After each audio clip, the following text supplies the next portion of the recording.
Destination Varsity. Okay. Ladies and gents, I am Lerato Dlalisa. It was fantastic being here and conversing about very, very tough conversations, and I hope to do it again. This is Destination Varsity. I am signing out. You guys be sure to comment, share, subscribe, do whatever you gotta do to pick the channel up, and I will hopefully grace your screens again soon. No. Then yeah, it's okay. It's okay. Okay. If I'm showing on the camera. Okay. Hi everybody, I am Sylvester Jwaha. I'm the facilitator of Destination Varsity. I'm here with can you kindly introduce yourself? Okay, so my name is Lerato Dlalisa. I don't know if I should get into those those normal details of where I'm from and all that. It's entirely up to you. How do you want people to know you? Right? Because I feel like if I ask you where you're from, let's say you do not want people to know that you're from a certain place, right? So what I should do is I'll be like, introduce yourself. Then you get a freedom of filtering the information that you want to present to people. Alrighty, that's cool with me. So like I mentioned, my name is Lerato Dlalisa. I am a young lady from Newcastle, and I'm here. I'm currently in Cape Town. I'm not going to say what I'm doing in Cape Town because I like leaving people in suspense. On some we wonder what she's doing, but you're doing fine. I am doing fine in Cape Town. Okay. I'm doing fine in Cape Town. So basically, the main reason I invited Lerato to Destination Varsity Talks is that she graduated. I don't know if it's cum laude or what. I don't even know what that means. But I've been through the varsity systems. They just called my name. What's an athletic degree? Yeah, they called her name and added some few words on top of that. I don't even know what it means. She'll have to explain to us. What does it mean to graduate with cum laude? What is summa cum laude? What is cum laude? What is distinction? Those type of things. What's the difference? Okay, so from my knowledge, I graduated with cum laude, meaning that I received my qualification with distinction. So you get a certain number of distinctions for like your modules, and I think it's when they combine all your modules together and you get an end result of distinction. And I was lucky enough to be one of those people who for each of my years, all 3 years, I would get like distinctions for each and every module. Wait. What do you mean for each and every module? Okay. That means so for most of your modules, or for each and every? Out of my 3 years, I only have 2 modules where I did not get distinctions. Wait, did you do how many modules? Maybe I did modules, right? 8 per year. 8 per year, so that's 8 times 3, 8, 16, 24. Yes. Right? Yes. So that means you've got like 22 distinctions. Yes. Wow. Okay. Kanitina, what are we doing at Varsity? I mean, it. Wow. You've got 22 distinctions in your. Yes. Out of 20. Wow, okay. I'm sweating now. You don't have to. I would say that I used a lot of shortcuts, and they worked for me because I like, as a person, or rather a student, you need to first understand the type of person that you are. You get students that are very, very lazy, like myself. I was a lazy student. So I wanted to make things easier for me in the most like achievable way, where I would also achieve good marks. So normally they'd give you like a study material. I would read the beginning, the end, and the middle, and then in that way I would already understand what it's all about. What? And true. When you say the beginning, the end, and the middle. So wait. Let me decide. okay. We in class here. Yes. Lecturer. Is it a lecturer, right? It is. It's in a lecture. So a lecture is like a class, like a session. Yes. And then someone who's conducting that session is called a lecturer. Okay, yes. Cool. So now a lecturer is delivering lecture notes. Mm-hmm. So you literally read page 1, page last, and the middle page. That's what you say. So what I do is that they'll give us that study material. I would read maybe the first 3 to 5 pages, and the last 3 to 5 pages, and then the middle 3 to 5 pages. Because in that way, you kind of understand what's okay. This is what's happening in this whole, whatever it is the lecturer is discussing. And also, I take down a lot of notes. So even if it's one word of significance, that helps a lot. Wait. So how do you take down notes when you're not reading the whole entire thing? During a class where your lecturer would go through lecture slides. When they explain or when they read through like the lecture slides and give examples, you think of your own examples that would make sense to you, and then you write them down. Then maybe your lecturer will speak of something significant. You need to, take in that one piece of information, because I know, like I mentioned, I was a very lazy student, so, and I had like problems with concentrating. So I would normally just to for some odd reason I would play a game, a word game specifically. And in that word game, I would be able to at least, have that small concentration span. I'm a bit conflicted now. How is a game related to a lecture? It's not. So how does it help you to grasp what is being? Because now you're thinking in this game, right?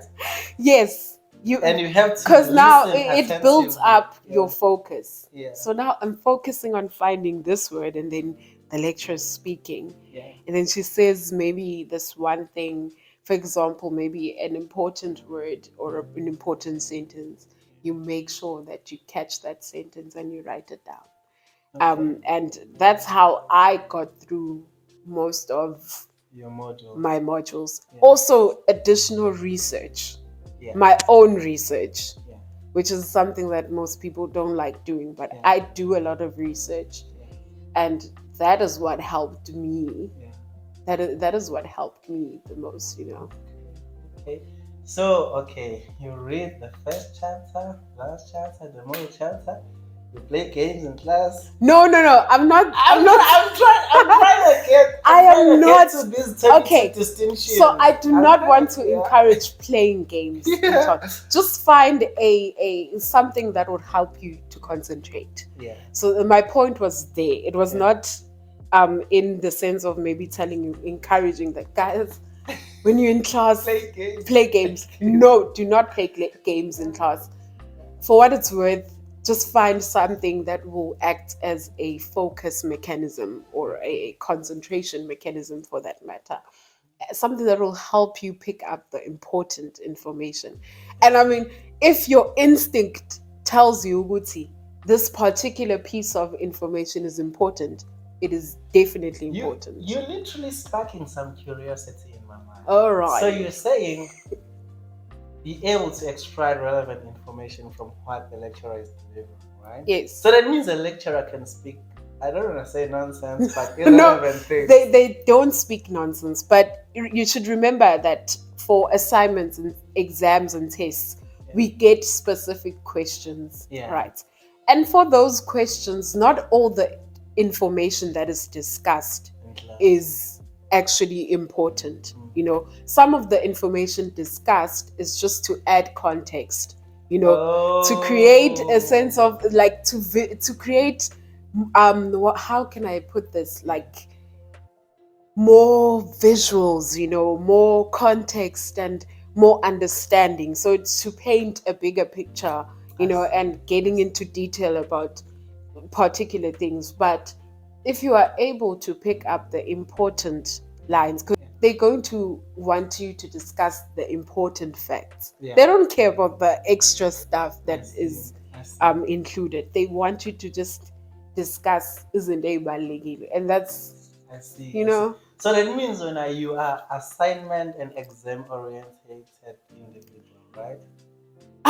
So you study based on what they're gonna ask you in a way. Yes. Oh, that's how those distinctions here. Okay, now you got distinction straight. Where did you miss? When did you miss your distinction? Like in your first, second, or third? Third was your final year. So where did you miss your distinctions? Like my first year. Which semester? First semester. We had I can't even remember what it was based on. Yeah. Okay, maybe you shouldn't go into deep detail as to maybe this because the lecturer might. But I do know that it's first semester, first year, and last year. As in the final year? Yes, my final year. Final or second my first semester. Okay. So you touched on you not being able to attain all distinctions in your first year, right? Yes. So how was the transition then to varsity? Like, did you think the school that you went to prepared you enough to, cope with varsity material? Or you feel like in high school, how am I? So, I would say that for me, when I transitioned from high school to varsity, it was more of because I don't want to lie, I was very bad in high school. In terms of performance. Yeah. My performance was not that wow, know. So I made it my goal to see a difference between high school and varsity, So I was like, you know what? I'm going to make sure that I prove my high school teachers wrong. Because so you had a point to prove. Yes. Personally, I had a point to prove. I see. Because I knew that in high school I wasn't really the smart kid. Yeah. Because for me, and I do feel that had I been in a different high school, maybe I would have gotten the chance to do subjects that I actually wanted to do, and that I know that I would have actually been good in, whereas with our high school, it was more limited. So there was no, those subjects that I would have wanted to study. So I was forced to take science. Yeah. I was forced to take science, and you were forced to take science. Who forced you, yourself or the system? I had the system. Yeah. Yes, the system, because our school did not have those subjects. It was only limited to specifically science, commerce, and what I don't know. General. Yeah. So now you did science in high school, and at varsity, the correlation between your high school subjects and varsity subjects, is there any correlation? No, not at all. So basically in high school you're just doing subjects for the sake of comparing so that you can do what you want to do. So you were suffering math, physics for no point. Well, physics wasn't bad. Yeah. Math was bad. I see. Math was bad. And I don't hide how bad math was, because it was bad. How bad was it? I remember, it was very, very depressing for me because I remember how, when you always used to the fact you one of the smart kids, because I wouldn't say I was smart, but I did good, for my first few years of high school, grade 9. Yes, and grade 10. Grade 10ish. Yes, grade 10ish until things started to be real. Yes, because I remember that. Okay, I would get for maths I would get like your 70s and 80s, right? Good. And then grade 10, term 2, I got 33% for maths. And I was like, what? No, that can't be my mark. Can you remark? You told the teacher to. I was like, can you remark? We did not get along with my math teacher. She did not like me. I did not like her. No, so she might see this. No, she knows. But after that, we sorted like our relationship. But in the beginning, it was very, very shaky. So why? It's not because you didn't really meet the standard that you had set for yourself in grade 9, or why? No, or it's just like the order wasn't. I think when you are very talkative, right? And your marks are not talkative. And your marks are not talkative. So yeah, and she did tell me that I'm gonna get you. And I was like, okay, and she got me. She was right. She got me. Then term 3 got better. Then Okay. Let's forget about high school for a moment now. Now you're at Varsity. The pressure of sustaining those distinctions. How did you sustain? Like, you said in my first semester I missed 1 distinction, right? But you're now pressured to not miss any distinction in second semester, right? Low key you were pressured, or high key, I don't know. And then how did you then survive under those harsh conditions? So for me, I chose to never put pressure on myself because I panic. So the minute I feel some type of pressure, I panic, especially when it's like something new. Like I'm fresh from high school and now I'm getting into tertiary. And I didn't want to pressurize myself because I don't like the feeling of failure. I hate it. I don't like it. And when I missed that one, okay, so during my first, second, and third year, well, first year to be more specific, they had awards, which is where if you get like, I think it was 65 or 70% for your entire year, you receive a certificate that acknowledges that. So I wanted that, and then I was like, okay, I didn't get a distinction first semester, like for one of my modules.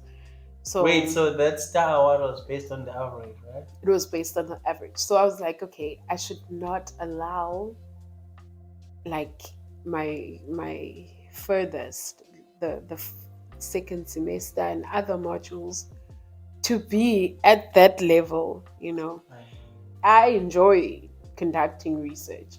So it was more of what I enjoyed, right? So, and because when you have a passion for something, you will make sure that you deliver, So that's what I did. I made sure that I asked the correct questions to my lecturer. I made sure that I researched hard enough, to at least obtain at least like your 80%, So that 80% was my goal, right? We did have modules where we were, we got into a little bit of designing, and that was my favorite. That was one of my highest modules. I see. In the first year. Yes, for my first and second year, because we did it over a 2-year span, and it was very like, So that means you don't mind sharing your percentage. I don't mind. Yeah, you can share. So the highest percentage, other than the highest percentage that I've gotten was 96. Okay. This is not high school, right? No, this is not high school. So this is what tertiary. was the lowest percentage at Varsity? My lowest was 65. What was your highest percentage? Highest was 96. What was your overall GPA, like cumulative wise? It was 82. Okay, let's record. It was 80. You don't mind drink like this or for information? I would prefer a cup. You'd prefer a cup. Because this I already say. Silong, shake silong. So I'm not telling you, man. Yes, full of this isn't there. I'm full of No, okay, like I doubt that would happen. But Okay. for now, we're still okay. Okay. Yes. Okay. When Sakura Tano, she's cooling down. Yeah, so now when you receive your certificate or your graduation, then they tell you good, okay, cum laude. Tell me about that. How did you feel? I was okay, so I already knew because I would take my academic records and I calculated my scores and I calculated my overall performance. And I was like, okay, I did it. And I went to my dad. My dad was the first person I told. I was like, Dad, they are going to call my name onto that stage. And they are going to tell you people that my qualification, the qualification that I'm receiving, has a distinction, is with distinction rather. And he was like, oh, okay, if that is true, I'm going to buy you any phone you want. Of which he still owes me that phone. So I'm sure I want him to watch this and know that I'm still waiting for that promise to be fulfilled. Wow, when was this? On the 31st of May. This year. And then we. I mean, it's September. We're recording this in September. It's still early. Yeah, it's still early. I'll give it to him until maybe 2025. Until maybe 2025. And yes. See. So that means it's iPhone 15 now, right? Yeah, we'll see. No, it's iPhone 15 now. 2023, 2024. It's 16. Tell him, but then we never know. Wait, tell him that you want iPhone 17 Pro Max. Yeah, tell him we'll that. See. Tell him, Kuri, you want it in 2025. So that means now he'll save for it. So yeah, at least 100,000 Teddy for iPhone 17 Pro. For iPhone 17 Pro Max. Yeah. Yes. Okay, cool. So yeah, when the day came of my grad, I was proud. Yeah. I don't want to lie. Were you okay? No, finish that. I wanted to ask you something. I was proud of myself because I knew that from that day I got what I wanted out of my whole study period. Not only did I get a qualification, but I got a goal achieved. I received that qualification with distinction. And that was honorable for me. And your family was so proud. They were proud. They are still proud of you. Wherever it goes, my kid is in Cape Town. She graduated. Cum laude. Whenever in a meeting with the old people, like, I mean, even the one that got a cum laude is still breathing. She's fine. She's somewhere. She's somewhere in the country. Were you working then when you graduated, or they had to wait for you to graduate before you started? I had already. It was my first month. First month. Yes. So that means you're in Cape Town? Yes. Did you go for your grad? Yes, they gave me like an off period to go to my graduation. I see. So that means you had to pay for everything because you were managed, right? not everything. You said it was your first month. That means it was after payday. Was it after payday? No, I went home before payday. So I got paid when I was at home. And I remember I remember that I did pay for a few things, but not everything, because I'm like, okay, as much as I'm working, you guys are still my parents. Okay, maybe let's just take a U-turn now.